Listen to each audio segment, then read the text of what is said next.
Paano kung ang customer mong pinag-deliveran ng pagkain ay patay na pala bago ka pa man isilang? Noong isang gabi, nag-deliver si Jomar ng milk tea sa lumang apartment sa Maynila. Alam mo yung feeling na may mali? Ganun ang naramdaman niya. Unit 304 ang address, pero tumitigil lang sa third floor ang elevator. Lakad na lang po, sabi ng guard. Umakyat siya. Nakakatakot yung hallway.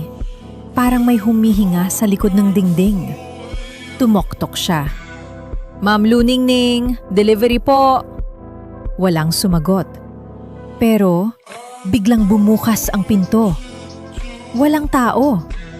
Nasa lamesa ang pera, mga lumang bills na parang galing pa sa dekada 70. Iniwan niya ang milk tea at umalis.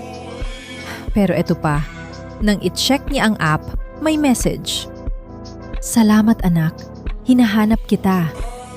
Kung akala mo simpleng multo lang ito, hintayin mo ang part 2. Mas nakakatakot pa ang susunod.